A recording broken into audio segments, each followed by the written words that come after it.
Welcome back to the Win with Dice podcast, a podcast featuring members of the Win with Dice team, and once again this week a special guest. Joining me is Ramon. Yo guys! And this week we have on again Mitchell. Hi, great to be here again. Yeah, for sure. And hey listeners, if this is your first time hearing about Tales of RPGs, well cool, this is a Tales of RPG podcast. We like to talk about the games that we run, the games that we play, and the cool wonderful people we get to experience the hobby with, including Mitchell. If you are new to Tales of RPGs and you haven't really played a game yet, go find yourself some friends, go find yourself some rules and a table and go roll some dice or play cards or whatever the game entails. And if you are a player at someone's table and you haven't GM'd yet, hey, maybe it's your turn to run a game for your table.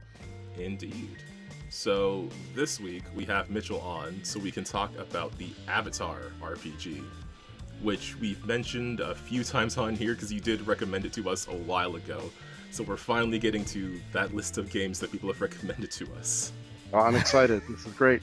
Before we hop into all that fun bending action, we have to get to the most important part of the show, the Win with Dice Weekly GM Tip of the Week. Yes, the Win with Dice Weekly GM Tip of the Week, brought to you by Mitchell. Thank you, Mitchell. Yeah, not a problem. So this is actually one that I'm borrowing from Loading Ready Run, their Dice Friends RPG channel. And one of their GMs, Jacob Burgess, this is a rule that he uses at his table, and it translates really good into the Powered by the Apocalypse system games like Avatar Legends. So this is referred to as the Gerber rule. It's a rule that actually was started by one of his friends, but that's neither here nor there. But basically the thrust of it is whenever a really good or really bad roll happens at the table, each player gets to have a little bit of agency as to how it ends up translating. So starting with the person who got the roll, they decide how it happens. You get that critical hit. What does that critical hit look like? And then each person can go around and actually kind of articulate and describe what they think happens. And I think this is also really good for new players because sometimes new players, they don't know what is a good idea, what sounds good. Is them saying that, they hit the target and it explodes. Is that too powerful? Is that too good? Well, everyone gets a little say as to what could be the outcome, and then just vote on which one they think is the coolest. Especially this is great for when it's a critical fail. Because, again, I'm not a big proponent to you get a critical miss on a roll and then you just hit yourself and you just hurt yourself. Like, having done martial arts, that doesn't happen very often. You're more likely to actually drop your weapon or have your weapon be damaged. So go around the table, see what everyone thinks that critical fail could look like. With the Powered by the Apocalypse system, as I'll probably get into a little bit further down, everything kind of gets lumped into either a miss, a mixed success, or a critical success. And that mixed success always comes in the form of the thing you happen or want to have happen happens, but, and there's always a catch. So go around the table, ask everyone what they think that catch should be. And it does make, from the Monster of the Week games I have played, it really does have a good influence. It really does make everything a bit more excited, and it keeps everyone invested. Yeah, no, I like that a lot. I also like the idea of on like a critical fumble or whatever, like a mixed results, have like the players describe how the action cascades into this maybe like a chain event where maybe it ends up being kind of better or pretty neutral at the end of it. I think that would be a lot of fun, especially at a table who really likes like wacky antics, right? Like you can have some real fun Looney Tunes moments, which is always really fun in games. Absolutely. And yeah, like I was saying before we had started here, I really like that it sort of brings the players into something that's normally a GM decision, just sort of like blurs that screen a bit, lets players feel more involved. I really like when you're able to do that in a game, so that you like as the player, you're not just so passive expecting everything from the GM. You're taking an active part in, creating that narrative. And that's like the thing, right? Because like intrinsically, TTRPGs are group storytelling. Like it's shared storytelling. So to make sure that you now have a platform where the players are expected to contribute, it kind of makes, again, the storytelling just that much more rich. Yeah, and it's like they get to tell like I guess specifically it's like you have agency over your own character, but I think it's always kind of fun to kind of not dictate what other characters do, but just add to their story, right? Like kind of get a little taste of a little bit of GM as if someone's never done it before, and realize that it's actually not too hard. And you could also be kind of like that stepping stone, right, to somebody having that confidence to really decide that, hey, I'm gonna GM a game, and I kind of know how to do like the narrative stuff now. I get to understand like playing off the cuff and doing that. What's the acting word I'm looking for? Like improvising.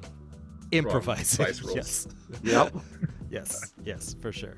And that's a really cool and good tip. Thanks, Mitchell, and thanks who you stole it from. Jacob Burgess from Loading Ready Run. Yeah, thanks, Jacob. Okay, so there you go, folks. There's your tip of the week. If you're rolling critical fumbles or mixed results, go around and have your players describe how the scene unfolds. Get them involved in that narrative storytelling, and the table will have lots of fun doing it. Yeah. Alrighty. Well, let's hop into the Avatar Legends TTRPG, which will have links to everything below for people if they want to go check this game out. I don't want to... I really want to hop into the character creation because I think that's going to be pretty fun, but for people who aren't familiar, I'm kind of assuming everyone knows Avatar, The Last Airbender, and The Legend of Korra, but Mitchell, if you want to give like a basic explanation of the game, or I think you mentioned you have like an outline of what you wanted to cover. Yeah, so let's start very basic. Powered by the Apocalypse system, it is a 2d6 system, unlike Pathfinder or even Lancer, which is a d20 system. Powered by the Apocalypse uses 2d6. So anytime you are required to do a check, you will roll 2d6 and add your relevant stat, and you're trying to get higher than 6. Any result of 6 or lower is considered a failure. Any roll of 7 through 9 is considered a mixed result, success. The thing you wanted to do happens, and if you get 10, 11, 12, that is considered perfect success. The thing you want to have happen happens exactly the way you planned it to. Powered by the Apocalypse system, it doesn't use experience points the way you would find them in Pathfinder. The way advancement happens in this game specifically, it only takes 4 experience points to level up.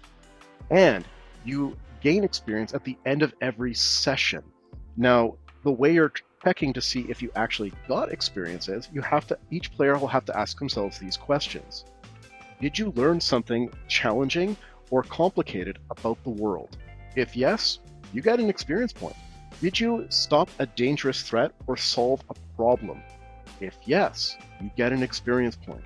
Did you guide a companion towards balance at the end of the session? If yes, mark an experience point, and we'll get into what that means later. And then finally, every playbook has a custom growth question. If you answer yes, you will get an experience point. So with the slant of this is not so much, running into a dungeon, disarming traps, punching goblins. The thrust of this one is, did you roleplay? Did you talk to the players beside you? Did you talk to the NPCs? If you do that, it's entirely conceivable that you will level up at the end of every session. You'll just get those 4 experience points. So the game encourages you to do role-playing, which I think is absolutely fantastic. Yeah, it's cool. I like that they have that, involved in the mechanics. Can really help to get people out of their shell if they're not used to role-playing. Definitely. Yeah, and I guess the system-based rewards for role-playing is really nice because it's baked into the rules where, you're helping people out, right? I like that a lot too. Yeah, one of the other things too is that this game is more wide than tall. I believe that it's only 12 levels max, and then you either need to retire your character or change playbooks. So for this, a level 10 character is actually not much different than a level 1 character. It's just they have more options. Your raw stats don't change very much throughout the game. They can. You can decide to level up your character in that way. One of the growth options is to boost a stat, and you can do that, but then you'll find it's I get +3 to my creativity. No one else has that, but then it's the other player's I can do 12 different things in social situations. That's I do not get that +3, but to my stats, but I do get like all these other extra moves I can do during like non-combat. So yeah, it's kind of an interesting trade-off. But here, let me now start to get into the game proper. So there are going to be various basic moves which you can do. I'm just going to go over very briefly what they do, because obviously once you start building your character, you'll find that they give you additional options when doing these moves. So just to give everyone a little bit of context, let's just quickly get into it. All right, I should get into one other thing to begin with. Before we decide, explain too many of the rules, let's just get into the big important question: bending. Bending is not a playbook. You can be any playbook you want. The only caveat being that only one playbook per party. You can't have a party of entirely rogues, but you could have a party of entirely firebenders, non-benders, whatever. So that is independent. If you decide your character is going to be an airbender, you can be any of the playbooks and be that bender. If you want to make a non-bender character, you can do that. That's perfectly fine. There's no disadvantage to that at all. It's kind of one of those weird things about this, is that technically whatever power you want to have, it narratively doesn't matter. All of your characters are roughly at the same power level. So just bear that in mind. Just wanted to cover that. Now that's out of the way. Let's see what you can do. First of all, I think I should explain what the stats are, because the stats are going to tie into the basic moves.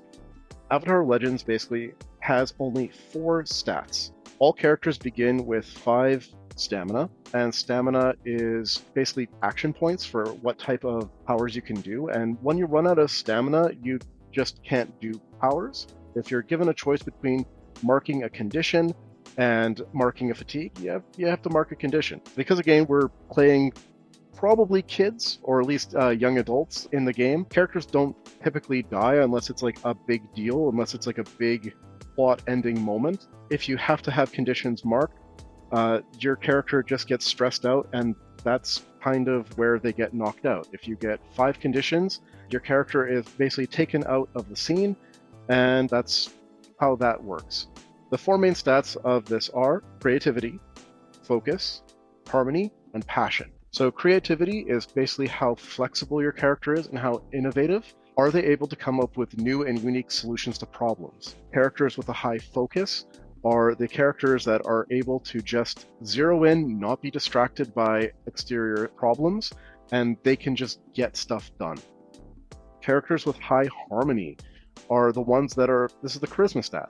How able are you to influence other people? And also, harmony is also linked to your connection to the spirit world. So if your character has a high harmony stat, they're more likely to be able to interact with spirits. And then passion, how dedicated your character is. A character with high passion is a character that they feel what they feel and they believe what they feel. Kind of can tie into like a willpower stat. If your character has high passion, they will do a thing to the bitter end, even if it's to their detriment. Okay, so now we know what the stats are. Let's go to the core moves. So, starting with the most basic move, assess a situation.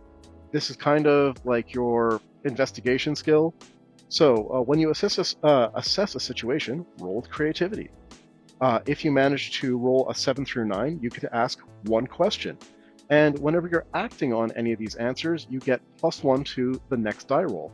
You can ask, what here can I use to escape, to combat advantage, to whatever? Who or what is the biggest threat? What should I be on the lookout for? What is my best way in, or my best way out, or my best way through? Who or what is in the greatest danger? So if your character doesn't know what to do, assess the situation. And then again, DM or the party can kind of give suggestions as to what your character should actually be looking out for. Because yeah, if you're not sure what you're supposed to be interacting with, that's a great way to kind of drop that hint. And then also, yeah, you get a +1 bonus, which for this game is pretty big. Max stat is +3, so that kind of gives you context for how +1 bonus is actually pretty big. Yeah, if you're trying to reach a 7 with 2d6, yeah. And then the next basic move, Guide and Comfort. So this is the healing move. Now, what's again great about this is that when you do this move, you have to explain in detail how you are guiding or comforting an NPC or fellow PC. You can't just be like, rub some dirt in it, let's go. You actually need to say something to the character that means something to them that will make them feel better. This is actually, again, very fun because the game wants there to be some party drama or at least some party dynamic. If you decide to guide and comfort somebody, but either the thing you said does not guide or comfort them, or they are just not in a place to accept it yet, they can shut you down. Your character is fighting the big bad evil guy and they have not been able to land a single hit. And it's like, don't worry, buddy, you can just try again tomorrow. It's like, there's not going to be a tomorrow. You are not helping. You are only making me feel more stressed. I like that it gives the other player that option, though, especially because this is like leaning into dice for narrative interactions between players, like a player trying to lie to another and stuff like that. You, as the players, you might know something that your characters don't, so sometimes it's a little, it can be a little weird or a little wonky trying to get that to work, like these mechanical but narrative interactions between player characters. I like that, even if you succeed on the roll, that doesn't necessarily mean the other person's character is just going to have all their problems solved, especially if that player doesn't feel like their character is in a position to receive this advice. Like, totally, right? Like, because, I mean, how many times in real life have, like, we been offered various good advice from, like, people we care about, but we're just not in that headspace to accept it just yet? Mm-hmm. So yeah, so if the person, you have to roll with harmony, and if you succeed, and if the person accepts the advice or comfort that you've given them, they can either immediately clear 2 fatigue, or they can remove a condition. So again, it keeps your character going, and also you get to ask that player a question, and they must answer honestly. So again, it really kind of encourages you to do that role playing, because yeah, you might actually find something out about that character just because you were able to guide and comfort them. If they shut you down, they inflict a condition on you. They can make you angry, they could make you like upset, and you shift their balance. So one of the mechanics in this is that every character has 2 conflicting principles, and you're trying to keep them in balance as best as you can. Sometimes you're going to lean more one way than the other, but largely you want to try to stay close to center. There's a whole bunch of moves that pertain to this, and I'll get into detail later. But yeah, you can shift their balance. They shut you down, and you can just be like, wow, you're being a dick. And your words are going to cut them and kind of make them either be like, maybe I need to loosen up, or maybe that character is in that mood of, yeah, I am, but I need to be one right now. Mm-hmm. And typically, too, you can't guide and comfort the same way twice. So once you've given up, if you're a designated healer and you're just giving words of wisdom and advice, you can't just keep going back to the same ones. So yeah, if you're going to be guiding and comforting, you need to make sure that, again, you're invested and you're not just saying one-liners. You need to be like Uncle Iroh. You need to give that sage wisdom, and you need to make sure that it's good stuff and not just the same one-liners over and over again. Next move, intimidate. And this one is going to roll with passion. Are you in that angry headspace? Are you able to just make somebody terrified of you? If you hit, you get to choose one of these options. If you roll a 10 plus, you get to pick one, and then also your opponent there's one that your opponent cannot choose. So the options being, they run away to get backup. 2, the person you intimidate backs down and just decides to observe. Option 3, they give in with a few stipulations. Or 4, they attack you, but they're off balance. They mark a condition, or they have some sort of negative against them. And pardon me, I completely misspoke. When you hit, your opponent chooses one of those options. If you get the 10 plus, you pick one that they cannot choose, and then they need to pick from an option of 3 instead. Cool. Interesting, yeah. So yeah, you can make sure if you get that strong hit, no, they're not going to run away. They're going to stay here and eat whatever I'm about to give them. You can just be like, you know what, no, I don't want them to fight. I want them to run away. I want them to not be involved. That becomes like just what they do. Okay. Next, plead. When you plead with an NPC, it has to be an NPC that already wants to help you, but you're going to ask them to do more than what they typically would want to do. You'll roll with harmony, because again, if that player or character wants to help you, more likely to do so. If you roll a 7 to 9, get a mixed success, they're going to help you, but maybe not immediately, or maybe not in the way you would necessarily like. If you roll 10 plus, they do exactly what you want them to do. So, you're fighting in the market square, and there's the friendly shop merchant who has thus far been helping you. You need backup. You need some sort of help. You're getting overwhelmed. You can plead with that NPC to help you. If you get that mixed success, well, they're going to help you, but maybe it might take a little bit more convincing, or maybe they're going to help you by getting the town guard. So it's going to be 2 or 3 rounds before you actually receive that help.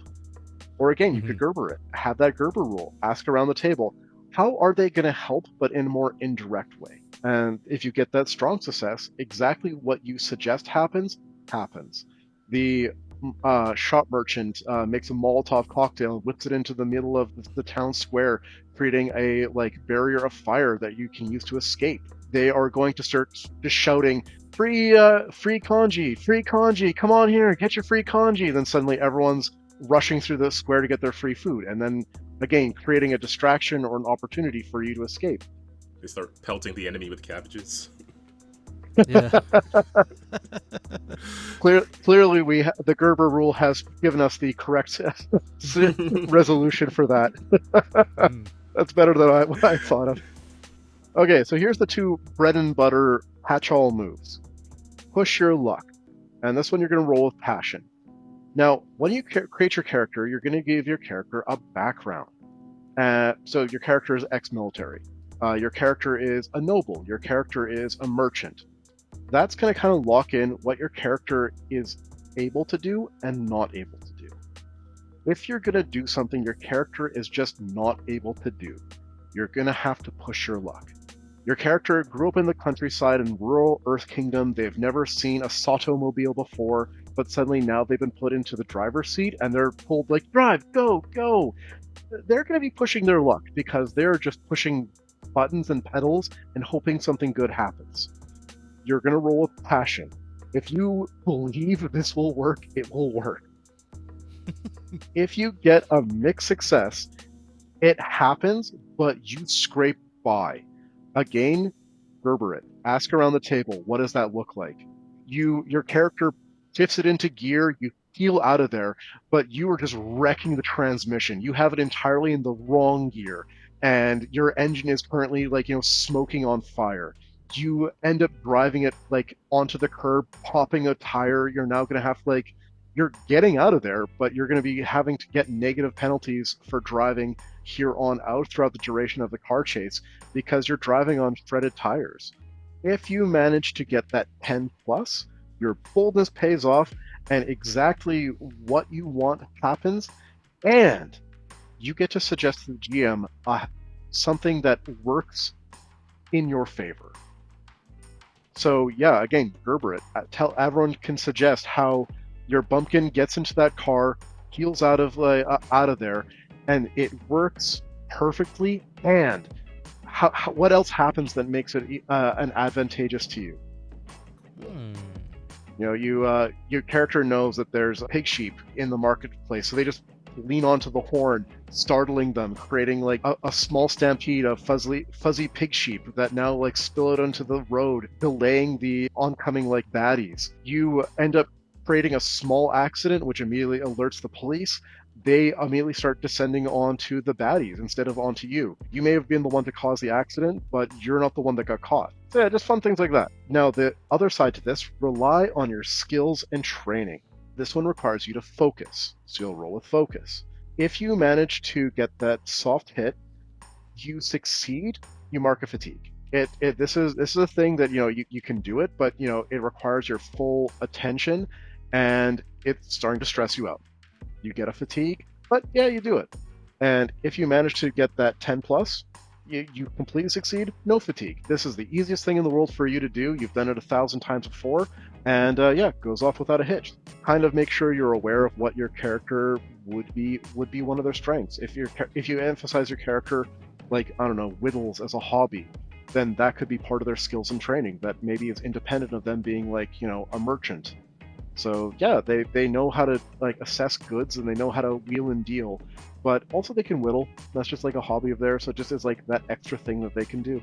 Okay. Okay. Yeah. Yeah, that's cool. I like how these things are all very like narrative skills, or like they're not just those very binary roll high, hit the monster sort of thing. Like each of them, they're more pushing towards developing a story as you go. 100%. And again, like that's the meat and gristle of the Powered by the Apocalypse system. It wants you to roleplay so badly. Yeah, it's I've never played a Powered by Apocalypse game, but I don't know. As we were chatting, I've been scrolling through the books. I skipped ahead a little bit looking at some of the playbooks, and everything's starting to kind of like come together. Oh, absolutely. And like yeah, well, okay, well, we'll get into more of it. So here, the next thing that you can do, Rick an NPC, roll with creativity. On a hit, they fall for it, and they basically do what you want for the moment. You get to pick one of these options. Character you've tricked stumbles.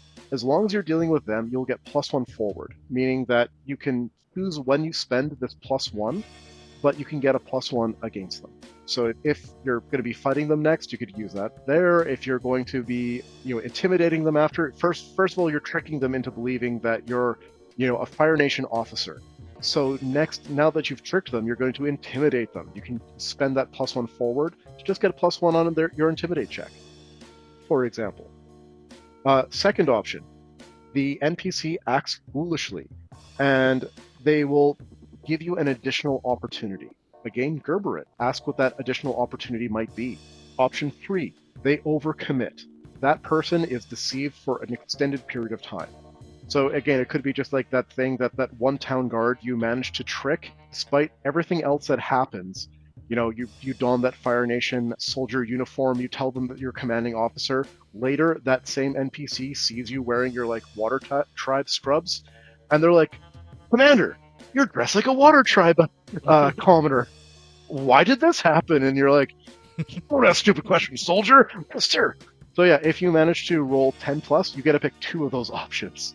That's fun. Oh man, these are so fun. Just especially rewatching Last Airbender, the number of times that the main cast dons disguises and tricks full-on adults is actually very reoccurring. So yeah, it has to be in the game. Your character puts on the crappiest disguise, and again, through just pure willpower, it succeeds. And you have a 10-year-old pretending to be an aged old Earth Nation man, and that works. Yeah, I've noticed in the book classic. they pick very specific screenshots from the shows for examples of these things. Yeah, and as you're describing it, I don't know, it feels like a very faithful interpretation of putting a rule set to the actual show, because as you're describing stuff, I'm seeing the show in my head as the rules play out, and I'm like, oh, I see where they pull that from, right? It's feels very faithful, incredibly faithful. Totally. Again, I kind of equate it to metalheads. Nobody is just a little bit into metal. You're either all into metal or not. And same thing with Avatar. You're either 100% into Avatar or you're not. And everybody working on this project, clearly they 100% were. They love the whole franchise, and they put every little detail in there, and it's absolutely fantastic. Oh man, this is it's great. I mean, I'm thoroughly impressed. All right, so now the last of the basic moves, and this is health. So typically the way action economy works in this game is everyone is allowed to do a thing. So, Calvin, you do something, great. Now, until everyone else has done a thing, Calvin cannot act again. One of the options is help. You can spend your action to help an ally. And what that translates to is you mark a fatigue, and your ally gets to add +1 to their roll. Now, this can be done post facto. So if Tim is trying to do something, but neither of you have rolled, and Tim just manages to get that 5, both of you could sacrifice your action that round, mark a fatigue, to give Tim that extra +2 turn his failure into a mixed success. Hmm. The one caveat is this cannot be used in combat. That's a little too good. So that wraps up the basic moves. Now let's get into the balance move. So again, every character is going to have a balance table, and it's going to be between two principles. It starts at 0 right in the middle and can go up to +3 on either side. Now, this can be really powerful, but also can be a weakness. The closer and closer you get to the one end of that spectrum, in a way, the more powerful your character will be, but the closer they are to having a complete full-on Azula meltdown. If one of your principles slides to +4, that's exactly what happens. Your character has like an existential crisis and just breaks down. So, how can you use this to your advantage? Live up to your principle. If your character is at, say, +2 or +3 on the one side of their balance, you can use that +2 or +3 as your stat. So let's say I'm trying to push my luck, but I don't have that great stats. My stats only 0. I could use my principle. I could be just so devoted to my principle that I use that +2 that I'm currently at as my stat for pushing my luck. Only thing I have to do is just mark fatigue when I do so. So again, I'm just using sheer willpower and my belief in that I am in the right, and that's what's going to drive me through this next check. Now, here's the downside. Call somebody out. One of the things that players can do to NPCs and vice versa is call them out. So it tends to work best if you know what their principles are, but you can just be like, oh, one of your principles is protection. You're trying to protect people or like a specific person in general. Well, suddenly now the enemy can call out, it's like, you call yourself a protector of the people, but I've seen you do nothing but smash homes and smash people's livelihoods. Are you really protecting them? Perhaps you should just go home and rethink your life. Now, that NPC is going to be rolling 2d6, but adding your devotion to protection, whatever your stat is currently at for protection, to that check.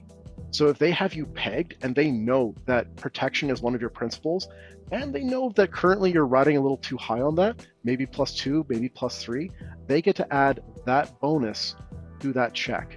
So suddenly, if they have that figured out, they can start calling you out on what you're doing and kind of manipulating your character like out in the open. Oh, so is it like if you are not leaning towards that particular principle, then you're going to be worse or rather they're going to be better at that role? Yes, so I'm sure we'll probably put it on the screen, but we've got a sample tracker, which has the +3, -3 stats on there. So if I'm really high on one principle, that means I'm in negatives of the opposing principle. So as an example, the Adamant, one of the playbooks, it's results versus restraint. Those are their two opposing principles that they're operating. If I'm leaning all into results, the ends always justify the means. That's the thrust of my character. They believe as long as whatever they set out to do is done, whatever means to achieve them is validated. So if I'm again, going on a full-on righteous indignation, I'm going to stop these bandits by burning down the town, and somebody tries to call me out, but on the restraint principle, they're going to be getting -2 to the roll instead of a +2. Finding out what a person's principles are is a very powerful thing in this game, because you can call them out, and because you're typically your allies, you can call out your allies. If you know a character is trying to go too hard into one of their convictions and do something that might push them over the edge, you can actually call them out and bring them back, which I think is actually kind of really cool. Oh, interesting. Okay, so sorry, I may have missed this. But when you call somebody out and after everything resolves, does that push you back towards the center? So, if you hit and you successfully call somebody out, they either must do what you told them to do, or they have to mark a condition. And marking a condition in this game is bad. If you have 5 conditions, your character's just knocked out. Again, your character has a mini meltdown. They're just not participating in the scene. I'm going to get into what the conditions are and how they work in next. But suffice to say, there's ways to, if you have a condition mark, it is going to put a penalty on your rolls until you manage to get that condition off. All of the conditions have a way of immediately breaking them, but they have huge narrative complications. So getting a condition on you is pretty bad. So just like right at the beginning of combat, to have an NPC call you out means that you've just like lost 20% of your health as far as just by having them mark you a condition. Or, again, if you decide to do what they tell you to do, your character might end up leaving the scene or acting in a very irrational way. So yeah, again, it's it drips with theme because having the villain call you out on your own actions can be very impactful. We're not so different, you and I. I know, right? And then right at the height of whatever nonsense is happening in the scene, you call somebody out and they're just like, oh no. Oh man, and you're like, I have so much doubts. Now here's the other thing. You're allowed to, on your turn, deny the call out. So instead of doing what they told you to do, you can attempt to deny. Now when you do that, you're going to be rolling with that principle, but this is the only time you're deliberately trying to fail. If you roll a success while you deny a call out, you basically have to do what they say.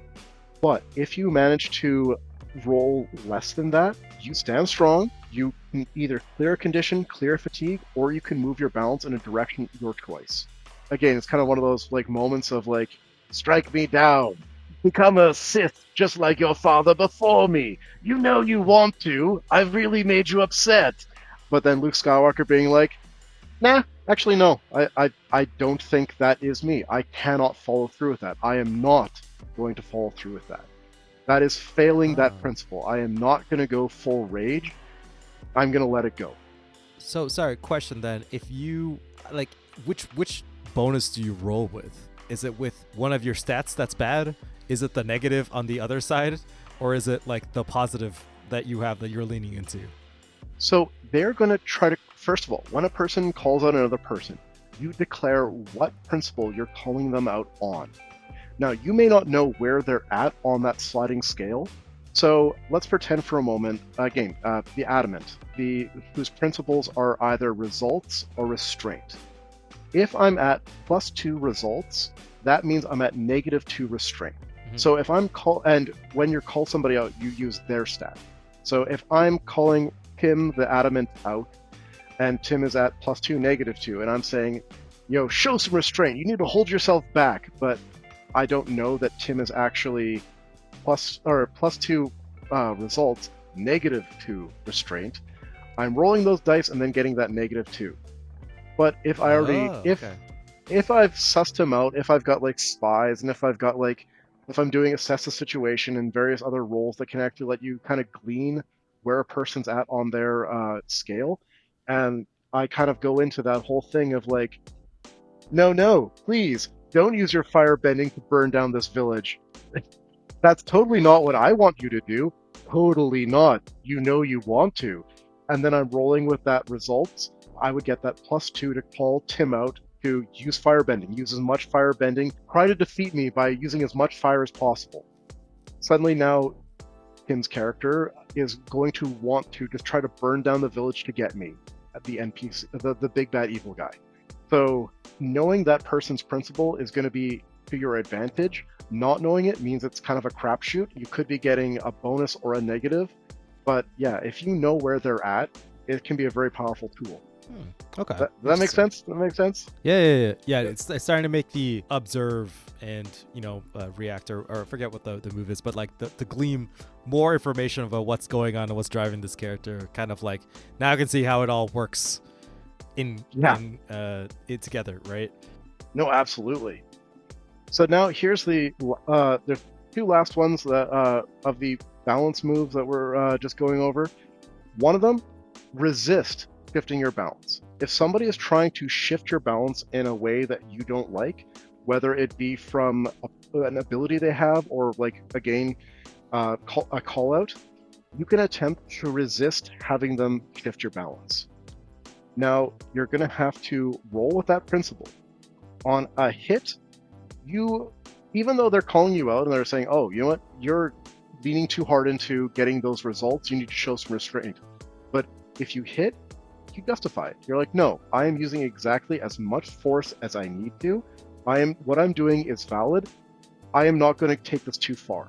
In doing so, you clear condition, or you can get an experience point. Your choice. Because you know what? You're proving that person wrong, that you actually are proving to yourself, and you're proving to yourself that you can actually act without letting yourself get out of control. You can also, of course, move your balance towards an opposing principal if you would like, or you can learn what principle they have. What is their moral high ground that they're trying to call you out on? Not only do you learn what principle they have, but you also get +1 forward against them. So you can get a +1 bonus that you can choose to spend when you would like. And if you miss, they know exactly how to push your buttons and either mark a condition, or they can the GM can shift your balance twice. Now that could push you very close over the edge, and that would take us to the last thing you need to know about your principles: losing your balance. You have a full-on Azula meltdown. You either just give in to your opponents and just are like, you know what, you're 100% right, you have me pegged, I actually am fighting on the wrong team. You lose control of yourself in a harmful or destructive way, or you take extreme actions in line with whatever that principle is, almost assuredly causing some sort of like bad fallout.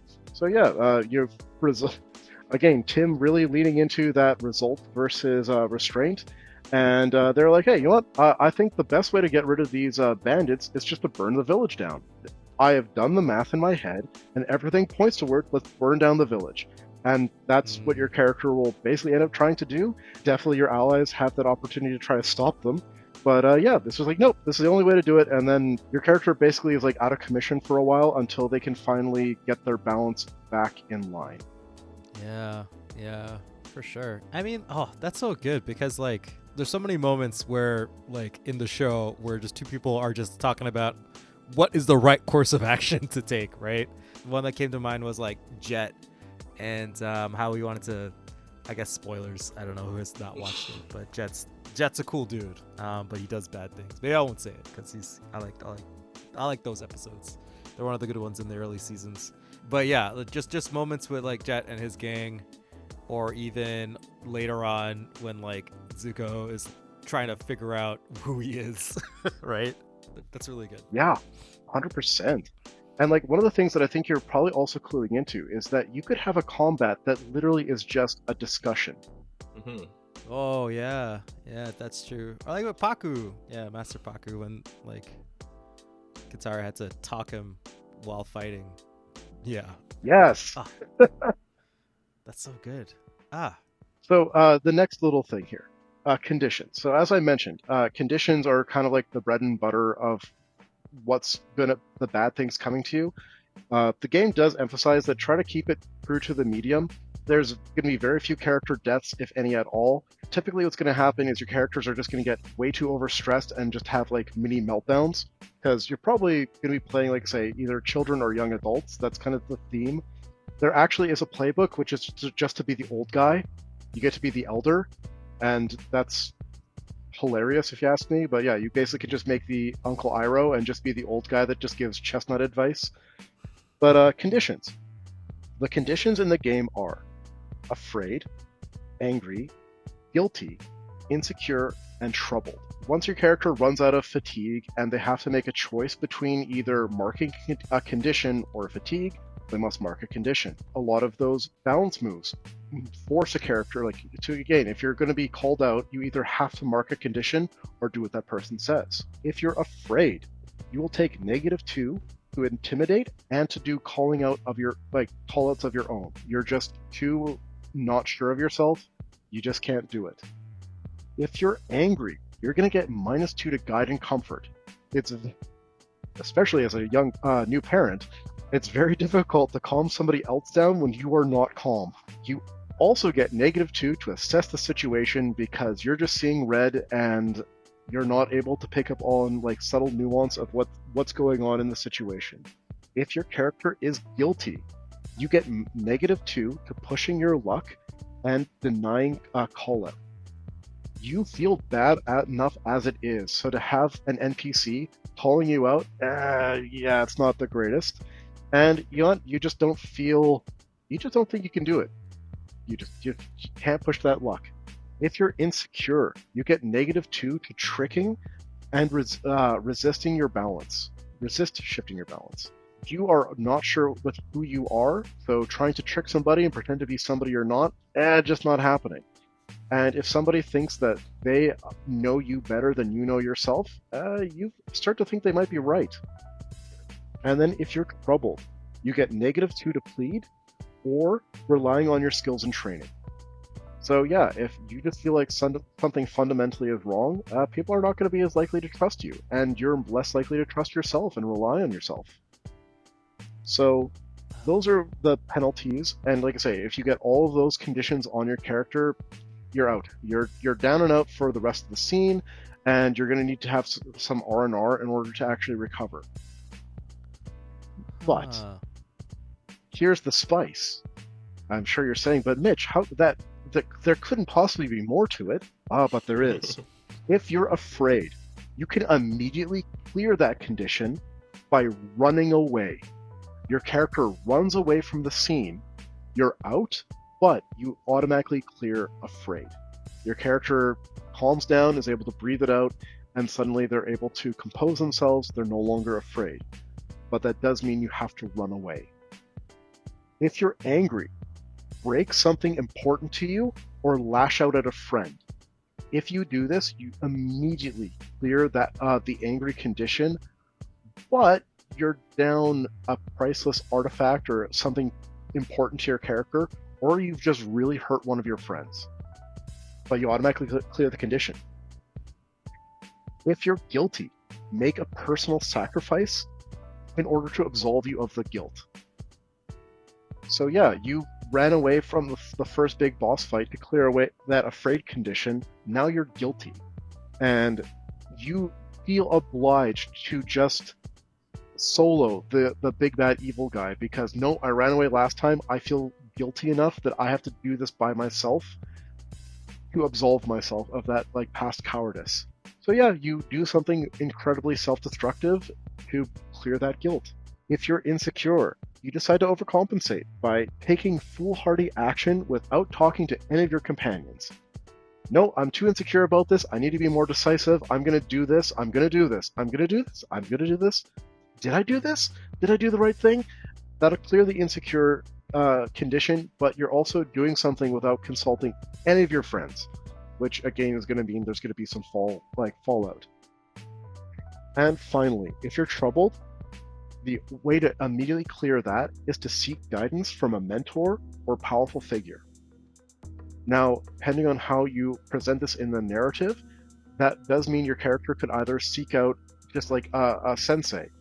It means they could just go to a bar and find the old wizened bartender who's able to give them some comfort.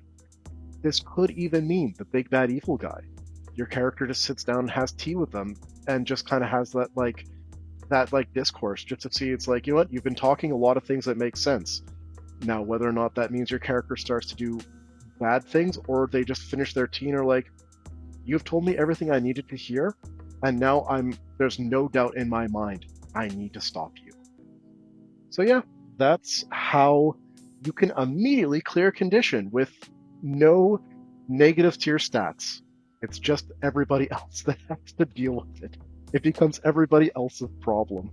Yeah, I like that, these things, they can be helped out by the team, but they can also be a negative effect to the team if you try to clear it immediately. Which, again, I feel like ties into, like Ramon, the way you were describing it, I think that ties into sort of how this sort of is reconstructing the sort of stories you would see on the show itself. Because I can definitely picture at a table just playing out a scene where someone is angry and they lash out in some way at someone, and it's sort of playing out similarly to it would in an episode. Oh yeah, for sure. Just my brain is just full of scenes from the show. So, okay, I think we've kind of explained most of the basics. Is there anything either of you are unclear on before we move to the actual let's build a character? I was kind of curious how bending was meant to work. I'm also looking at the time, and I'm kind of wondering if we should make this a two-parter. Maybe we should make this a two-parter, because if we start making a character now, it'll probably be another like 40 minutes. So I don't want to I rush through don't know. that because I think we're really enjoying talking about this. Yeah, for sure. I'm easy either way. Again, I'm trying to be very cognizant of the fact that you cats have like jobs they need to do in addition to doing this. So yeah, if we want to put a pin in it, we can wrap it up here and do more later. Yeah, actually, I'm pretty good with that because, like, a lot of the character stuff, because I was looking at some of that before we started, like, you have to figure out, like, what era you want to play in, what sort of scale of game you want to play, what the focus of that game is, and I think there's a lot of really interesting stuff there that could be transferred to other systems, and I do want to go into, like, a deeper delve with that if we start talking about it. How would you? Well, it's just like instead of starting a game with like you have your idea and then you just let other people make their own characters and stuff, like just having that discussion as a group of like what sort of game do we want to play, regardless of what system we're working with, even if you're not using the exact same. I guess if you're not using the same like scales and everything that's described here in the book, just the idea of having that session zero discussion of like, well, what do you all want to do before I, as the GM, start prepping something that maybe not everyone's interested in, or just present something that not everyone is interested in. What sort of thing would people be interested in playing, and then start working on preparing it from there. Like, again, just sort of blurring that line between player and GM, and just having more collaboration. I like that idea. Yeah, absolutely. I was gonna pose if you guys just wanted to, for the audience, say what era you'd like to have this set in, and then what playbooks. But if you'd like to do that in the next session, that's a-okay. Exactly to facilitate that. What we could do is let the audience decide. Ooh, I like that too. Yeah, so let us know in the chat, or the chat in the comment section. That's what it is, man. Drop us a comment about go ahead, like which era we should be playing in. Yeah, we can do that in the YouTube comments. On Spotify, we can make polls. So yeah, actually, Mitch, if you want to list the era options, then so people know what their options would be. Yeah, absolutely. So the game can be set in Kyoshi era. Pros, cons. Pros to Kyoshi era. There's airbenders everywhere. Fire Nation is not the big bad guy. Cons. No technology. This is like 500 years before Last Airbender. So there's going to be no steampunk weapons or steampunk vehicles. It's just going to be, Roku era. The Roku era is going to be the beginning of the 100 Years' War. So it's going to be that rush of nationalism as Fire Nation begins to arm itself and prepare for the big bad invasion. Then after that is 100 Years' War. No airbenders. The airbender genocide has happened. So airbending is not going to be an option for any of the players. And also, just kind of flavor-wise, there's no Avatar. So that's going to be a thing that's going to be weighing on everyone's mind is, if we're going to solve this problem, there's nobody to do it for us. And that's going to be like a big part of the whole narrative of the 100 Years' War. And I mean, I guess if we wanted to, we could also do the second Last Airbender. So it could be fit into the narrative that there's like one or two airbenders in the party, but it's of course kept in that framing of they're not going to be there for long. This is going to be the last run of the airbenders before they can officially be gone, before Aang truly becomes the last airbender. So that could also be a narrative slant to explore. Aang era. So the Avatar is back. This would be the beginning of Last Airbender, and also the beginning of all the novellas and comic books that came after. So it's Cranefisher Town, which eventually would become Republic City. So it could be set in that whole era where Republic City is just being built and just trying to make sure that everything goes from there. After that is Korra era. Airbenders are back. Harmonic convergence happens, so now there's spirits in the world. And also there's high technology. It can be a mecha game. I actually do have the Republic City extension book, which gives the stats for vehicles and the stats for armored power suits. So yeah, we could actually make this a mecha game. That's And so yeah, fun. car chases and plane fights become all narrative things that could happen. Yeah, I mean, if I had to pick one, it would probably be the Korra era because I really liked the technology at that point, and I kind of wanted them to lean more into stuff with the non-bender. This is a whole other discussion about the show itself, but Mm. I don't know. They brought up some ideas with non-benders and how they would feel about the Avatar, and then I feel like they didn't really go into that as much as I would have liked. If I was running a game, that's what I would do. No, for sure. And again, because you're bringing it to the table, that's again shared storytelling. That's a slant we can start to explore when we actually start picking up and like getting in there. One other thing that I should also feel obliged to mention, it is explicitly stated that in Kyoshi era, there actually were flintlock and black powder weapons. In fact, in the playbook of the Idealist, it shows the iconic character with a culverin, so like a stick-mounted cannon. So even if you decide to set it back in the day, you still can make a character who is a technologist or a tinker and give them like black powder weapons or like, ultra ninja spring-loaded like crossbows or spring-loaded dart launchers and stuff. So you still can have a lot of like fun in those eras. Or those archers from the Fire Nation. I forget what they're called, but those guys. The Yu Yan archers, yes. Yeah. Where were those guys? I feel like they were so underused.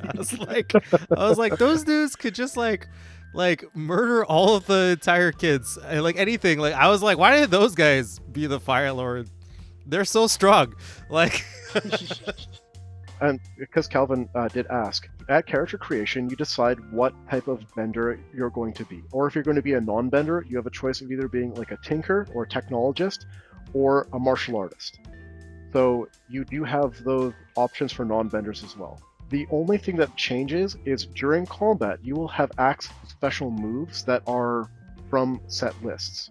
So first of all, there's a universal list. Everyone begins the game with like 9 different attacks they can basically do.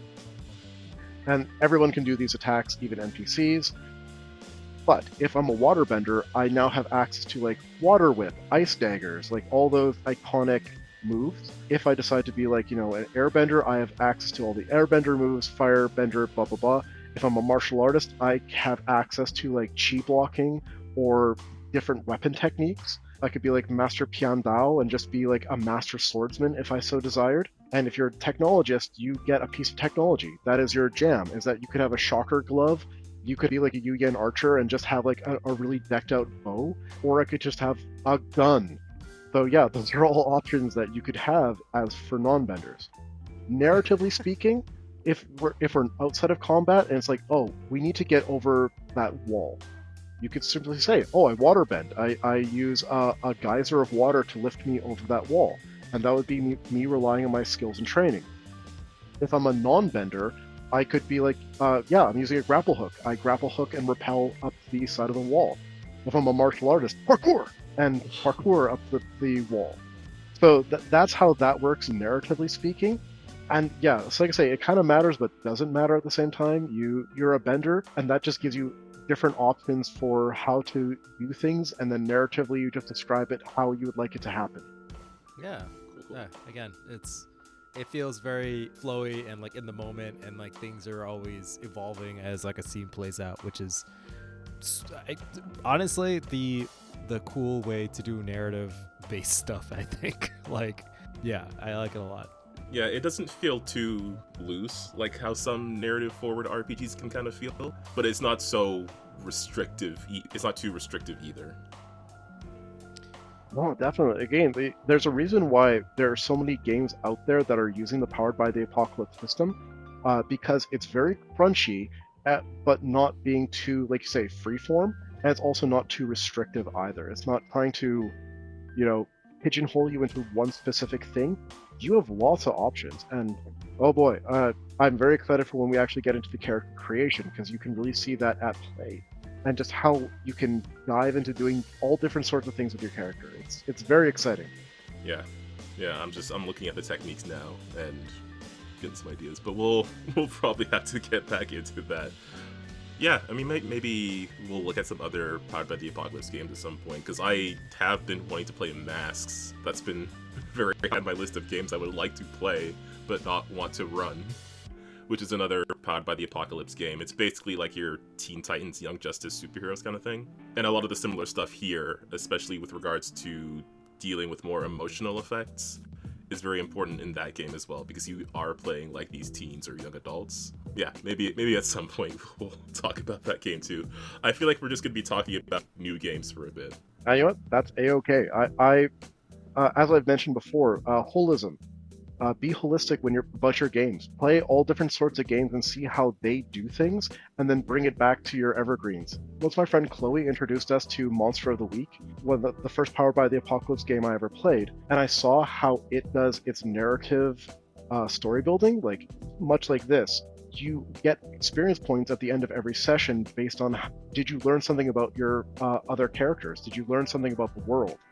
And then suddenly bringing that back to Pathfinder, well, suddenly now all my characters in Pathfinder are much more inclined to just talk to my fellow PCs and find stuff about them. Like it grows. It really does help build off each other. So play different games, see how they do things, because you will always get something out of it. Yeah, and it can inspire something that you can, even if you don't use the same rules, it can inspire different ideas, whether it's mechanics or narrative or anything else. Absolutely. Is there anything else either of you want to cover for this game before we roll into the outro? I think it's good. It's a good. Thanks, Mitchell, for kind of running through us with the rules and kind of getting us an idea of like how the game flow is going to work and stuff like that. I'm excited to touch base on character creation next time. Absolutely, and I'm very excited to talk about it as well, and also the combat, because I literally didn't talk about combat because I feel like that could be an episode as well. All right, well, we're gonna have to see how that character creation episode goes, because I feel like we're gonna be chatting a lot during that at this rate. Definitely. All right, well, thanks a lot, folks out there, for swinging by and listening to this episode. Again, if you want to have a vote on which era we make a character for, if you're on YouTube, you can comment below. If you are on Spotify, there should be a poll. If not, you can leave comments on Spotify, which not a lot of people do, because I think not a lot of people know you can do that. Yeah, let us know which particular era in the Avatar timeline you would want us to make a character for. Otherwise, there is a bunch of other cool stuff going on the channel. We've got other podcast episodes. We've had Mitchell on. I think this is your third time now? Correct. Where we were talking about Lancer and Pathfinder, so definitely go check those episodes out. As well, check out the gaming streams on the channel. The regular schedule should be starting back, by which I mean I'm not going to be playing Spider-Man every day. And yeah, we've got some plans and stuff for stuff upcoming on the channel that hopefully people will see soon, because we're gonna be doing a bunch of new stuff this year, I think. Also check out Project Versus, my game that I'm developing. There should be Calvin should link playtest document to our website link to the playtest document, so you can just download that and go have some fun with your friends and let me know how you guys find the game. Yeah, there was an update recently to it. You mentioned there was some spelling stuff and I think some other stuff that you had updated recently. Yeah. So go check it out if you already have, because it will have been updated. And yeah, there should be a link there to our website in the description. As well, in the description, you'll see links to other Lancer writers and creators who we've had on the show, links to all their stuff, as well as links to the Untold Stories projects, where I'm going to be on Tuesdays and Wednesdays in their upcoming shows. So by the time this is out, the first episode of the second season of City of Destiny will be out, and yeah, we're really excited to see how that goes. I think that's about it. Mitchell, thanks again for swinging by. Is there anything you wanted to say before we head off? Just thank you very much for having me on, and I look forward to the next part where we make those characters. I think it'll be great. Yeah. All right. Well, for all of our GMs and players out there who are trying to find their own balance, just remember to keep on winning with dice, and we'll see you next time. Bye, guys. Bye.